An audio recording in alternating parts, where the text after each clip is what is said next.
capítulo de número 5, é onde Deus falara comigo, para que eu possa compartilhar uma palavra para a igreja nesta noite. Diz-nos assim, versículo de número 22.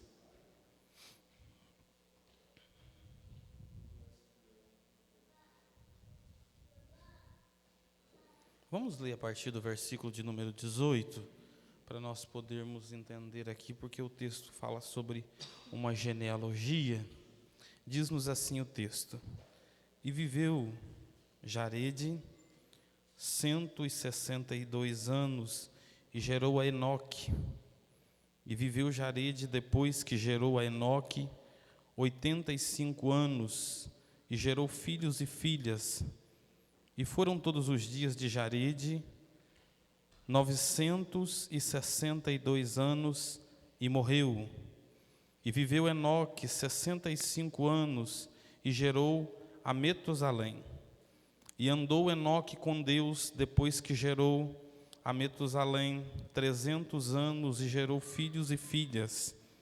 E foram todos os dias de Enoque 365 anos. E andou Enoque com Deus, e não se viu mais, porquanto Deus para si o tomou. Eu gostaria de ler a parte A do versículo, e que os irmãos repetissem comigo, do versículo de número 22, que nos diz assim: E andou Enoque com Deus. Irmãos, a igreja. E andou Enoque com Deus. Versículo 24, a parte A. E andou Enoque com Deus. Então, irmãos, podem vos assentar e não vamos andar agora, amém? Diz-nos assim esse texto. Nós estamos diante de um texto muito conhecido da palavra de Deus, um texto que vai fazer aqui a referência à continuidade daquilo que Deus havia dito para Adão e para Eva lá no jardim do Éden. Nós sabemos que Deus, no capítulo de número 2 de Gênesis, Ele criara o homem. Deus, depois de trabalhar no último dos dias, Ele criara o homem conforme a sua imagem, Ele criara o homem conforme a sua semelhança, Ele criara Deus e assoprou nele o fôlego de vida, e a Bíblia diz que a partir daquele sopro, o homem passou então a ser um ser vivente. Mas me chama a atenção, porque a Bíblia diz que Deus vai dar uma ordem para Adão e vai dar uma ordem para Eva, para que eles crescessem e para que eles multiplicassem naquele jardim.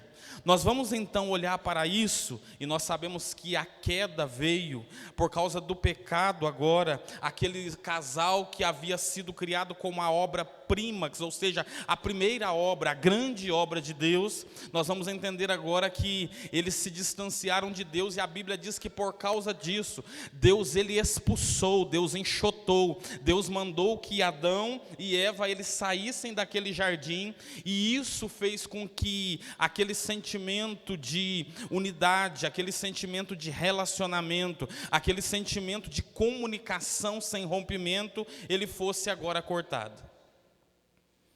O pecado, ele fez com que Adão e Eva se distanciassem de Deus, literalmente.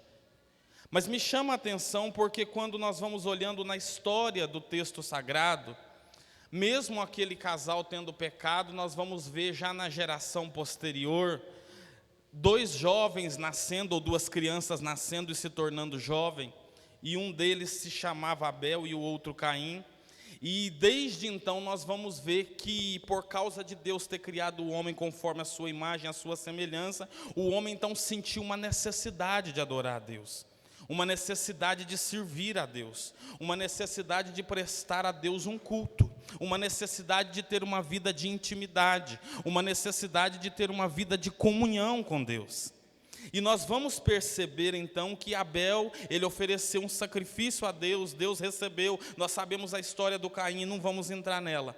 Depois disso, a Bíblia diz assim que por causa da dor do coração de Eva, por causa de Caim ter assassinado seu irmão, o texto vai nos dizer assim que ele então, aquele casal vai gerar um outro filho que a Bíblia vai dar o nome a ele de Sete.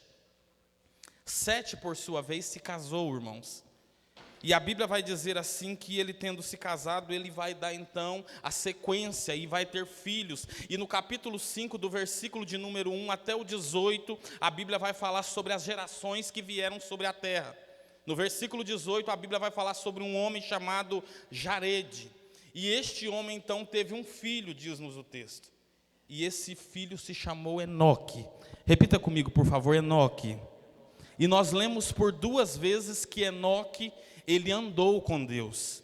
E é sobre isso que eu quero falar nesta noite. Nós sabemos que nós vivemos a uma sociedade que nós queremos ser chamados e convidados para tudo.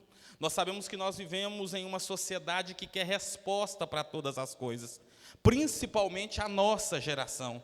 Nós somos uma geração curiosa, despertada, cheia de porquê. Jovens e adolescentes têm muito disso. Robert, por que os irmãos mais de idade eles não têm? Porque eles já têm mais experiência e vida com Deus, e muitos dos porquês nossos, eles já não têm eles mais como porquês. E o tema dessa mensagem é um chamado de Deus a essa geração, vírgula, andar com Deus. Me chama a atenção porque quando eu olho para a história deste texto, a Bíblia vai falar agora de um homem chamado Enoque. A palavra Enoque, ou este nome, ele deriva de uma origem, aquele que foi ensinado, aquele que recebeu os desígnios, aquele que foi orientado de uma forma muito especial e de perto por um professor. Mas quando nós vamos olhar aqui, a Bíblia não relata, irmã Rosângela, em momento nenhum quem fora que orientou aquele homem. A Bíblia não relata em momento nenhum quem foi que se assentou, como muitos de nós aqui tivemos a oportunidade de alguém se assentar numa classe de aula e nos orientar de perto, e falar de perto para conosco, e nos dar uma orientação particular, como nós podemos receber até aqui mesmo na igreja. Mas mesmo assim, aquele homem resolveu ter uma vida de intimidade com o Criador. Aquele homem, ele resolveu ter uma vida íntima com Deus, de tal forma que me chama a atenção, porque nós estamos falando sim de uma geração muito distante, mas me permita aplicar aos nossos dias. Enoque não foi conhecido por causa do diploma que ele pôde possuir. Enoque não foi conhecido por causa da profissão que ele tinha.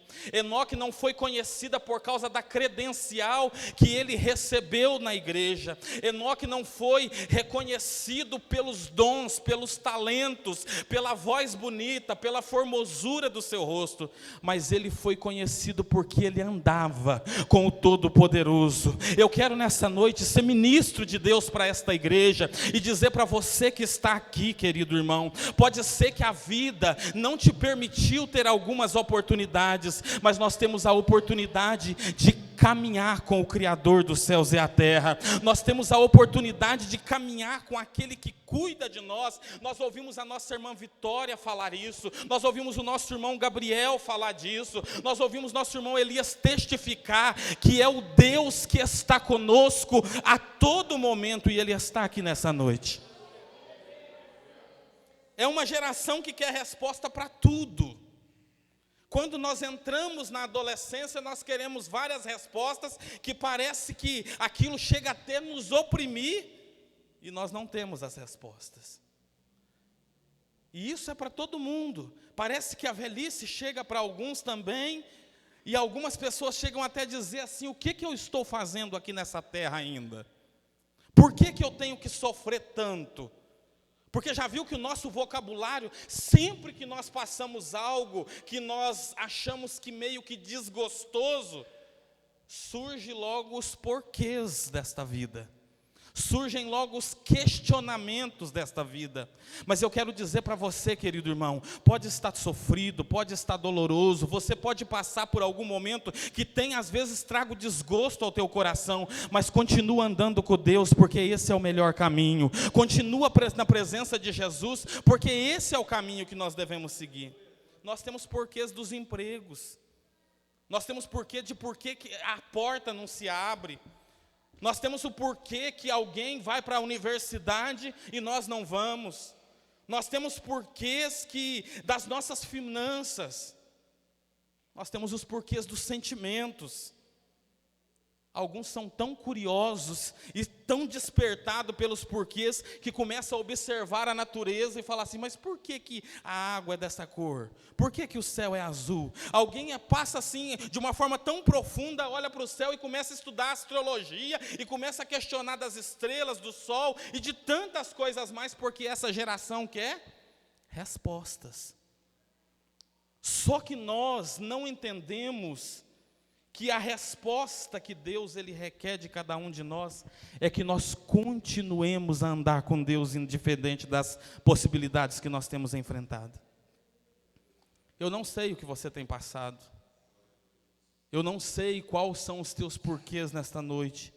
Mas a resposta de Deus por meio da sua palavra é que nós devemos continuar a caminhada com Deus. Nós não podemos parar por causa das provações, irmãos. Nós não podemos parar por causa das adversidades, nós não podemos parar por causa das limitações humanas, sociais, financeiras, ou por qualquer que seja a limitação. O melhor caminho para nós estarmos é na presença de Jesus Cristo.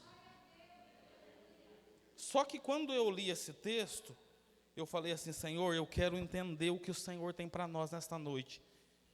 E Deus, Ele me deu pelo menos 5 pontos para que nós possamos caminhar com Deus. E é sobre isso que eu quero falar nesta noite. A primeira coisa que alguém que quer caminhar com Deus precisa é de quê, irmãos? É de pés. Já viu alguém caminhar sem os pés, Diácono Elias? E os pés fala de quê? Os pés são os membros inferiores do homem que dão ao homem e aos animais a capacidade dele caminhar. Os pés têm também uma outra função, que é uma função sensorial. Já viu que todas as vezes que nós podemos levantar da cama, até que com os olhos fechados, que quando nós pisamos no chão, os sensores do pé dão uma resposta lá no cérebro e nós sabemos assim, eu estou de pé. Os pés têm uma outra função, que é dar ao homem uma coisa chamada de equilíbrio.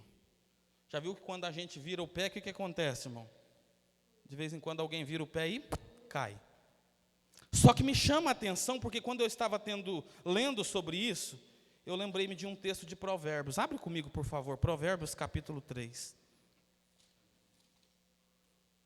Porque uma das grandes dificuldades que algumas pessoas não conseguem andar com Deus é por causa da ausência disso aqui. É porque às vezes nós estamos vivendo uma vida como que desequilibrada.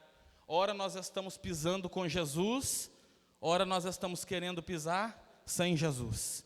Ora nós queremos estar na igreja, ora nós queremos estar no mundo. Ora nós queremos servir com toda a força, ora nós queremos desequilibrar e falar, não, isso não é para mim, eu vou abandonar, eu vou desistir.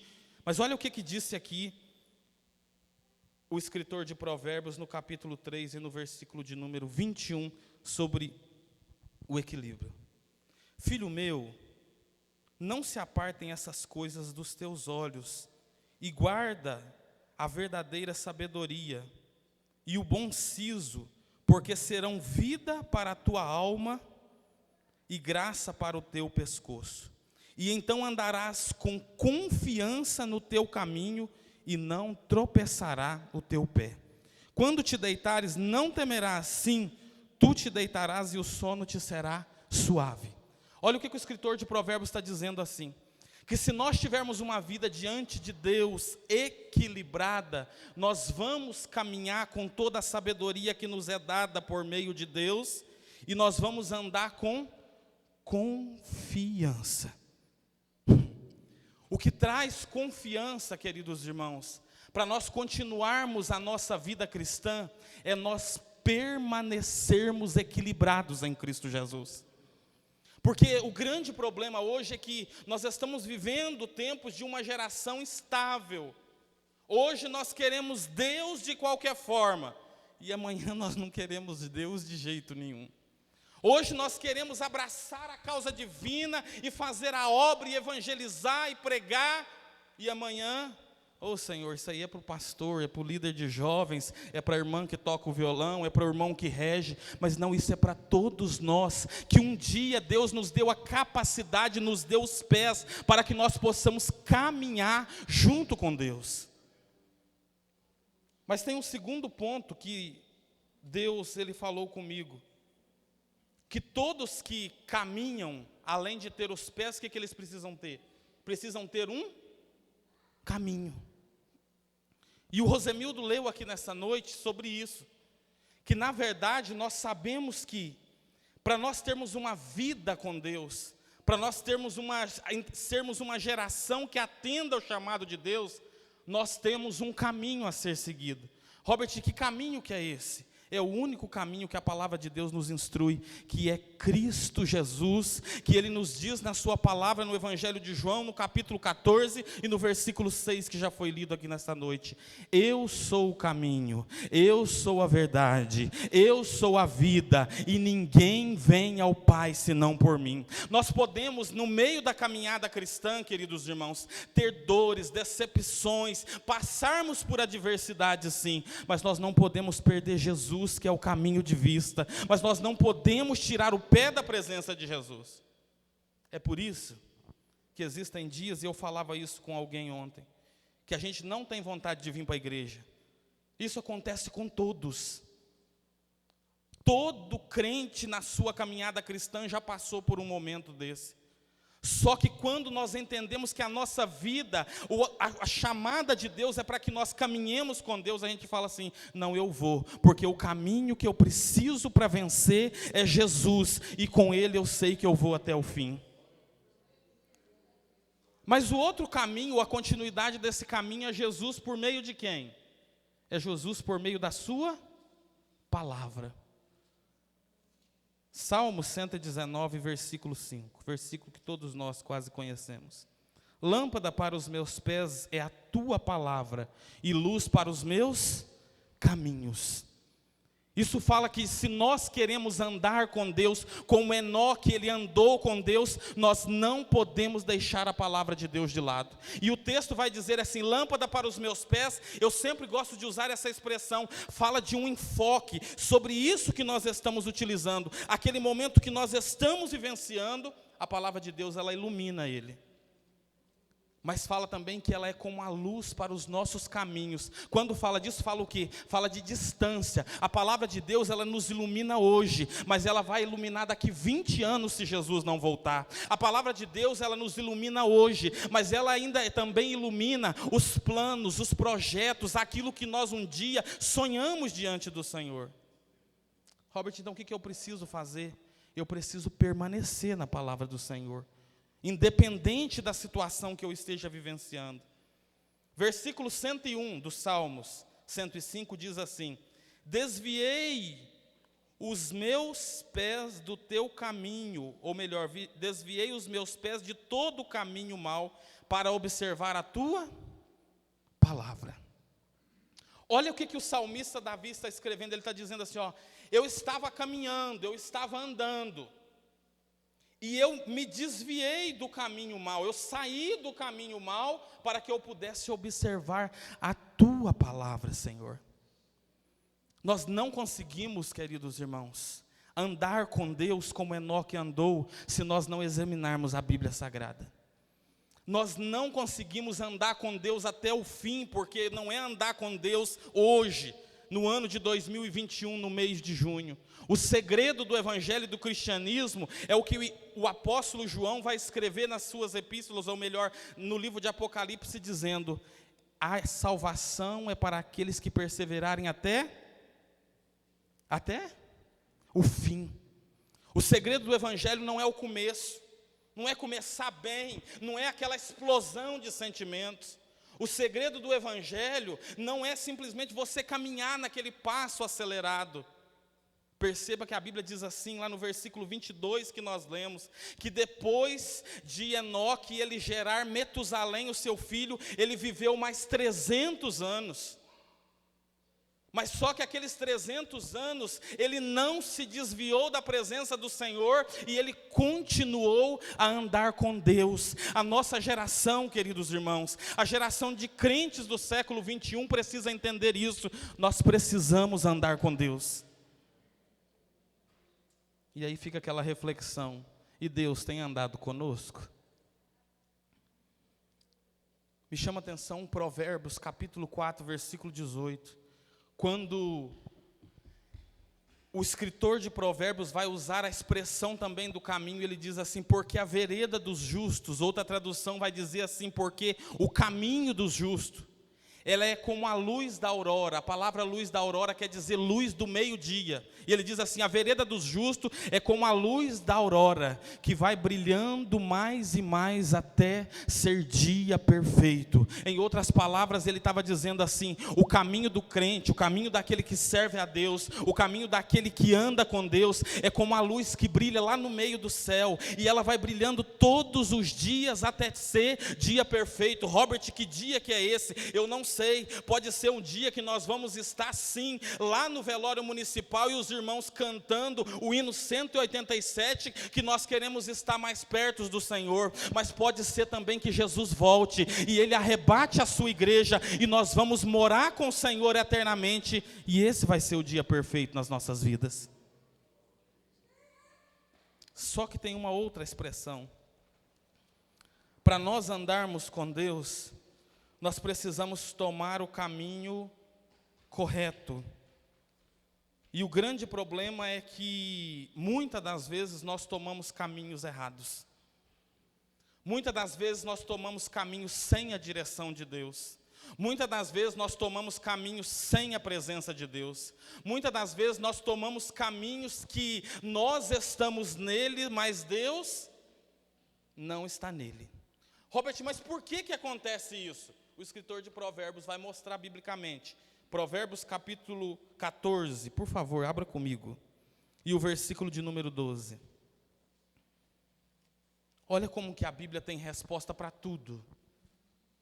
Até para os caminhos que nós andamos e não são de Deus. Há caminho que ao homem parece direito, mas o fim dele são caminhos da morte.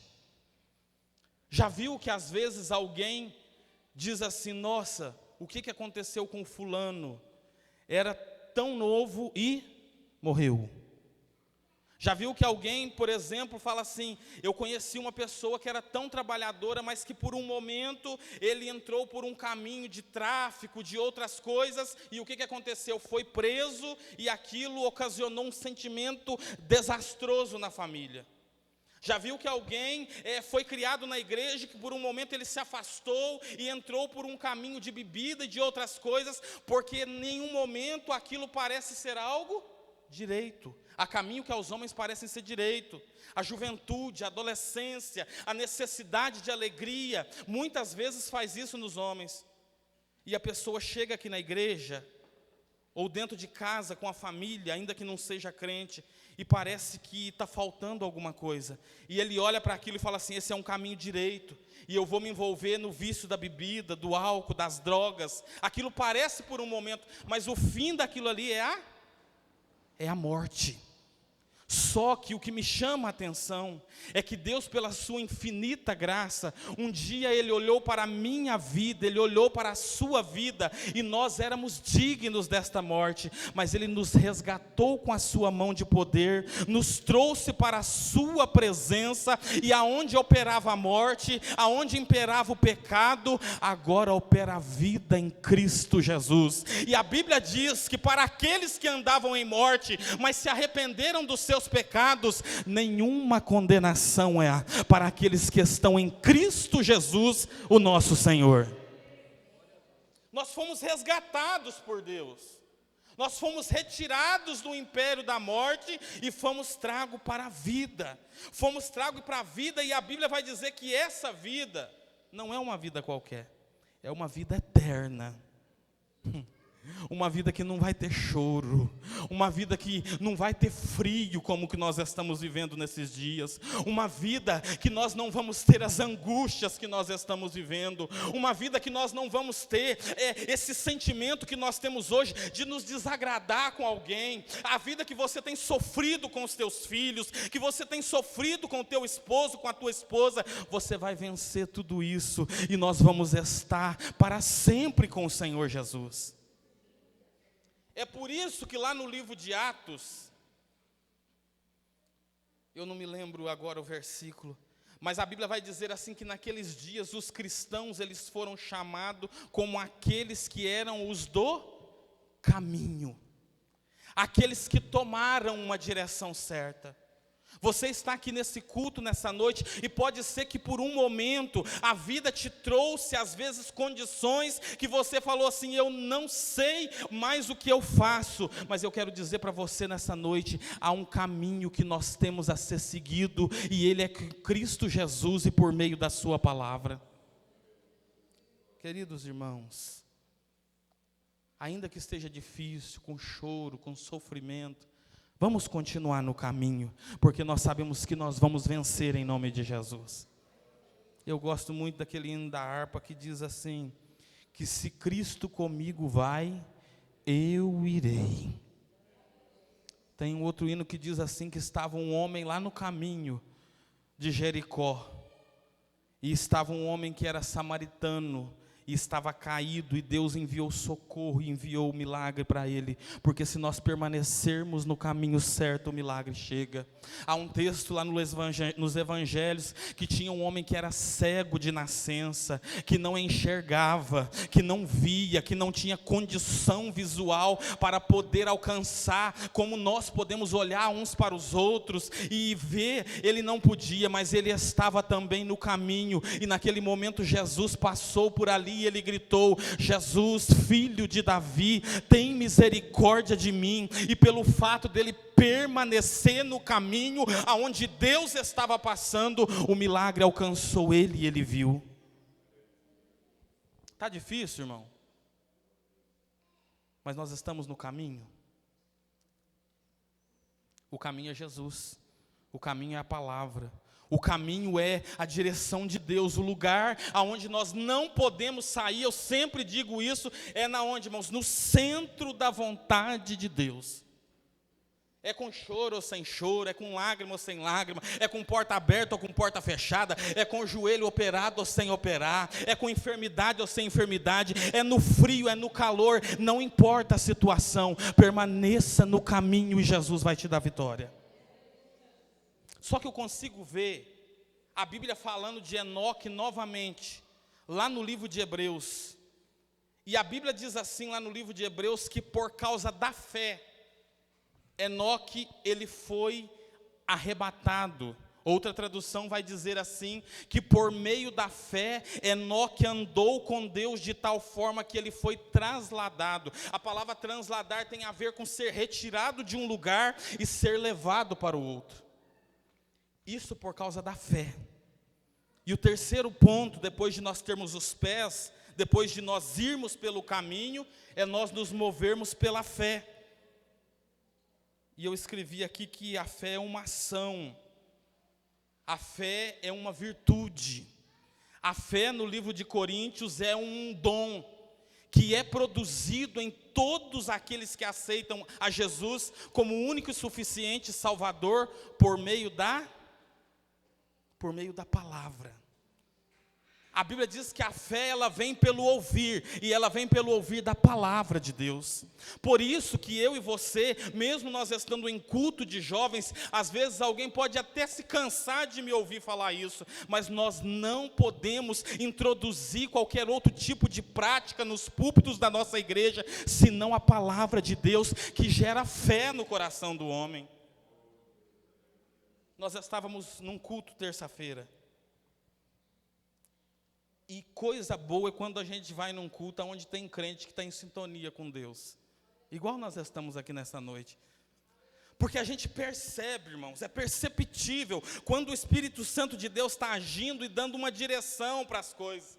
E a gente começa a pregar, a gente começa a falar, e um dia alguém que vem trazer que seja uma simples saudação na igreja, a gente começa a olhar no olho da irmã e falar assim: aquele irmão tem fé, aquele irmão acredita.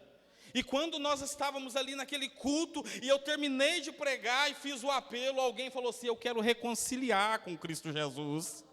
Porque esse é o poder que a palavra de Deus, ela gera no coração do homem. A pregação do evangelho, a conversão de almas, não é porque o Robert fala bem, não é porque o Robert veste um paletó, uma gravata, mas é porque a palavra de Deus, ela produz fé no coração do homem. Vamos lá para 2 Coríntios, Paulo vai falar algo aqui que...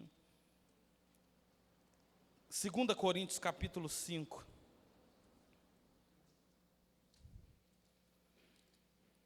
2 Coríntios capítulo 5, e o versículo de número 7,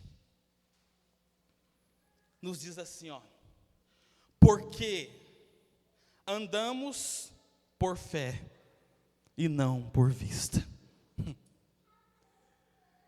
Isso aqui é maravilhoso, porque às vezes nós estamos aqui, ou você veio para esse culto nessa noite, falando que você precisa de uma providência de Deus para amanhã.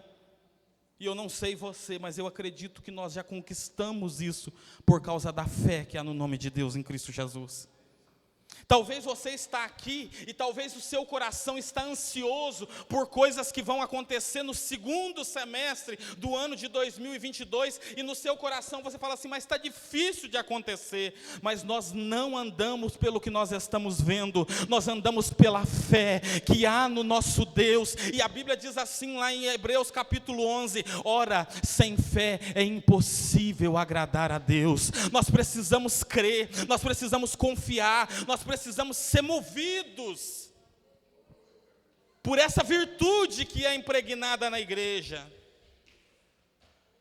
O hino de número 186 da harpa cristã, aí a Bíblia vai demonstrar como que a fé vem, e como que esse hino vai cantar a nossa doutrina, dizendo, porque eu posso dizer assim: Robert, como que produz fé no meu coração? Eu posso comprar? Eu posso tomar? Aí o hino 186 diz assim, ó: pela fé que uma vez me foi dada. A fé ela é entregue, a fé ela é dada, a fé ela é presenteada, a fé ela é colocada no coração do homem. Eu não posso fazer com que alguém gere fé nessa noite, mas a palavra de Deus tem essa capacidade. É por isso que eu e você não podemos perder a nossa fé, nós não podemos trocar a nossa fé por nada. E o grande problema é que nós estamos vivendo dias onde muitas pessoas estão trocando Jesus. Eu sou crente aqui, lá na universidade eu troquei a minha fé. Eu sou crente aqui, lá no meu serviço eu falo palavrão e eu troquei o meu posicionamento de crente. E várias outras coisas que nós não podemos fazer. Mas lá na epístola de Judas, nós vamos ver a Bíblia falando outra vez de Enoque. Essa é a terceira e última referência que a Bíblia faz de Enoque.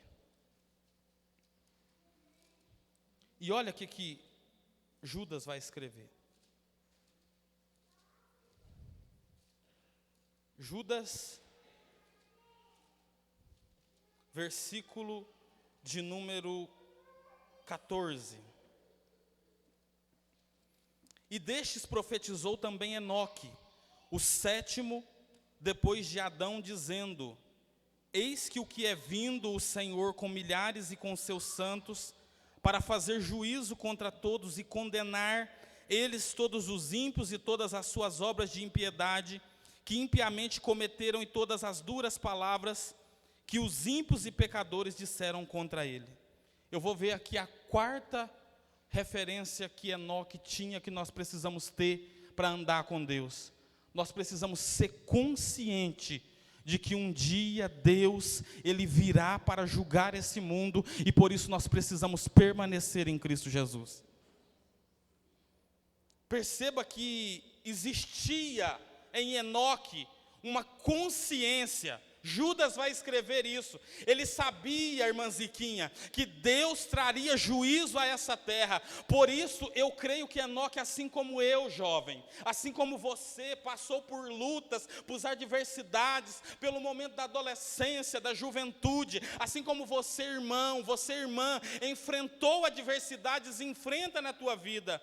Mas ele falou assim: eu não vou abandonar Deus por nada, porque eu tenho consciência de que um dia Deus virá julgar esse mundo.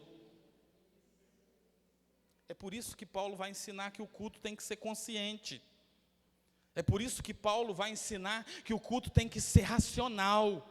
O culto tem que ser com raciocínio. O Elias não glorifica porque o pregador manda, ele glorifica porque o dono de toda a glória está aqui nessa noite. É assim que tem que ser o nosso culto, é com consciência. Está difícil para mim, mas eu vou lá em nome de Jesus e eu sei que Deus vai falar comigo. A porta se fechou, mas eu vou clamar quem pode e eu sei que Ele vai abrir. Queridos irmãos, muitas igrejas por aí, eles estão trocando a palavra de Deus que conscientiza o homem por um avivamento que não é bíblico. Porque não adianta nós virmos aqui pular e derrubar as cadeiras, e não adianta isso se nós não tivermos consciência de que Deus, Ele não é simplesmente esse ser que faz movimentos na igreja. Ele é o dono da nossa alma, que quer nos levar para o céu de glória, para morar com Ele eternamente. Nós precisamos ter essa consciência. E isso é difícil, irmãos. Porque existem momentos da nossa vida, da nossa caminhada com Deus, momentos que nós andamos com Deus, que a gente quer fazer do nosso jeito, que a gente quer caminhar conforme nós pensamos que é certo, que a gente quer caminhar conforme o nosso coração. É por isso que a igreja de Jesus tem sofrido tantos retalhamentos, porque eu não concordo com o que o líder pregou, que o pastor pregou. O que eu faço? Eu saio e abro um ministério para mim, conforme o que eu estou vivendo. Só que nós não precisamos disso, nós temos a palavra de Deus, e nós vamos permanecer andando com o Senhor até o fim. O quinto e último ponto, senão o Elias vai puxar meu paletó, porque os jovens têm que cantar, é a esperança. Quem anda com Deus precisa dos pés, precisa reconhecer que há um caminho e uma direção, precisa entender que esse caminho, ele é movido, ele é caminhado por meio da fé.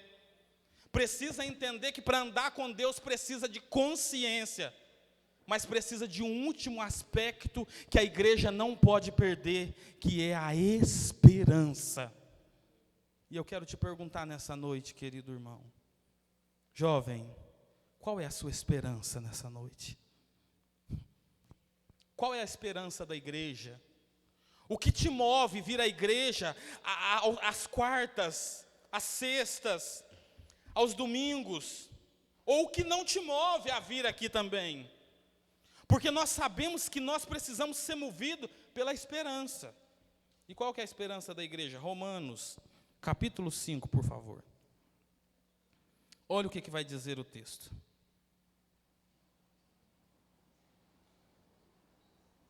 Vamos ler do versículo 1, que nos diz assim, ó: sendo, pois, justificados pela fé, temos paz com Deus por nosso Senhor Jesus Cristo, pelo qual também temos a entrada pela fé a esta graça, na qual estamos firmes e nos gloriamos na esperança da glória de Deus.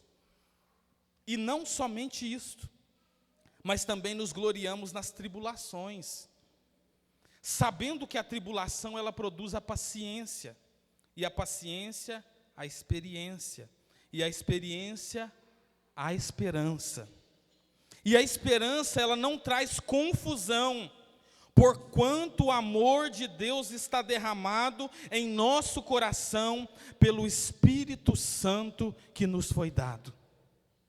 Paulo vai dizer assim, ó, por meio da fé vocês têm o acesso, após vocês andarem por caminho, após vocês caminharem junto com Jesus, vocês agora, por meio da fé nessa caminhada, vocês têm o acesso à salvação. Aí Paulo vai continuar dizendo assim, e pela qual nós precisamos estar firmes. E a única coisa que nós podemos nos gloriar é a esperança da glória de Deus. A única coisa, queridos irmãos, que nós podemos realmente ter alguma glória no nosso coração, é de saber que há algo que nos espera lá nas mansões celestiais, para aqueles que andaram com Deus como Enoque andou, lá na glória do Senhor Jesus Cristo. Só que tem uma coisa, o caminho da esperança, ele não é tão simples. O caminho da esperança não tem atalhos. O caminho da esperança não tem como ninguém te carregar e te sair arrastando. Robert, por quê? Porque olha o que Paulo vai ensinar aqui, E não somente isso, mas nós também nos gloriamos nas tribulações. Quem gosta de tribulação aqui, irmão?